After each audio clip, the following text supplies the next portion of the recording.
Hello everyone, আসসালামু আলাইকুম। Welcome to my channel. আজকে দেখাবো আপনাদের সাথে আমি সারাদিন কি করলাম এবং কি খেলাম আর কোথায় গিয়েছিলাম, আর আমার আজকে কি একটা স্পেশাল জিনিস আসছে এটাই।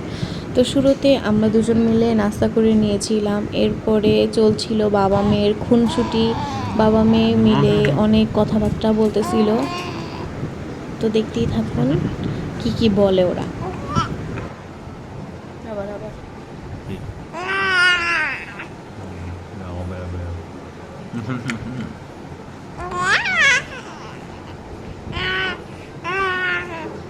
Wow. Wow. এরপর দেখলাম বাড়িওয়ালি আন্টি আমাদের জন্য মহরমের খিচুড়ি পাঠিয়েছে, সবাইকেই দিয়েছিল, এরপর আমাদেরও দিয়েছে। তারপর আমার দারাজ থেকে কল চলে আসে, এরপর আমার পার্সেলটা আমরা রিসিভ করি।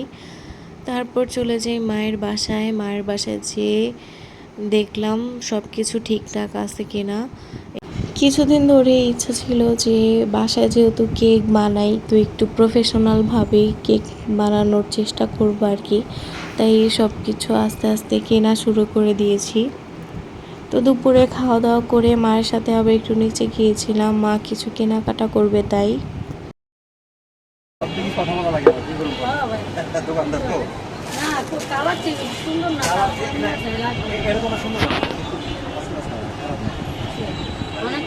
পর্দা কিনে বাসায় আসার সময় বাবুর জন্য দুধ, ডায়পার আর মা একটা গ্লাসের স্টানও নিয়ে আসছে।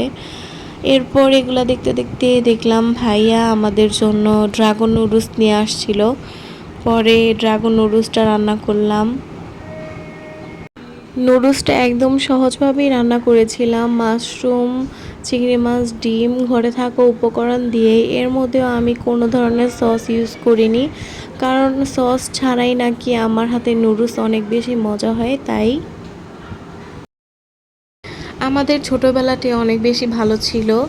তখন আমরা এই সব প্রযুক্তি থেকে বাইরে ছিলাম বা এই সব বুঝতাম না, কোনো নেট ইউজ করাও জানতাম না, আমরা স্মার্টফোনও ইউজ করতাম না। শুধু একটু ছোটোবেলায় সিসিমপুর আর মিনা কার্টুন দেখার জন্য ওয়েট করতাম, আর এগুলাই দেখতাম। যে বড় হলাম, স্মার্টফোন ইউজ করা শিখলাম, আর প্রযুক্তি সম্পর্কে ধারণা হলো, নেট ইউজ করা শিখলাম, তখন থেকে আমাদের জীবনটা এগুলোর উপরেই নির্ভরশীল হয়ে গিয়েছে। আশা করি এই কয়েকদিনের মধ্যে আপনারা সবাইও বুঝতে পেরেছেন।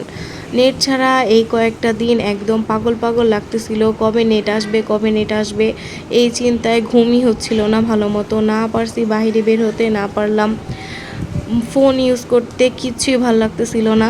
আমি বড় হয়েছি নিনজা হাতুড়ি, Doraemon, Mickey mouse, Tom and Jerry, তারপর আরও অনেকগুলো নাম আছে যা এখন বলতে গেলে আমার ভিডিওই শেষ হয়ে যাবে। আমি তো নুডলস রান্না করতেছি আর বাবু তার মামার কোলে উঠে ঘোরাঘুরি করছে। বাবু ইদানিং ওর মামার জন্য এত বেশি পাগল হয়ে গেছে, মামার কোল থেকে নামতেই চায় না। মামাকে দেখলে কতক্ষণে মামার কোলে উঠবে। আমার তো ছোটবেলা কেটেছে নানান ধরনের কার্টুন দেখতে দেখতে, আর এখনকার দিনের বাচ্চাদের সময় কাটে রিলস, ভিডিও, টিকটক আর বিভিন্ন গান টান এগুলো দেখে। কথা বলতে বলতে আমার রান্নাও শেষ হয়ে গিয়েছে। আমার ভিডিওটা এ পর্যন্তই ছিল। ভালো লাগলে অবশ্যই লাইক দিবেন, আমার চ্যানেলটাকে সাবস্ক্রাইব করবেন, আর এতক্ষণ আমার সাথে থাকার জন্য ধন্যবাদ সবাইকে। আশা করি আমার প্রতিটা ভিডিও আপনারা না টেনেই দেখবেন। ধন্যবাদ সবাইকে।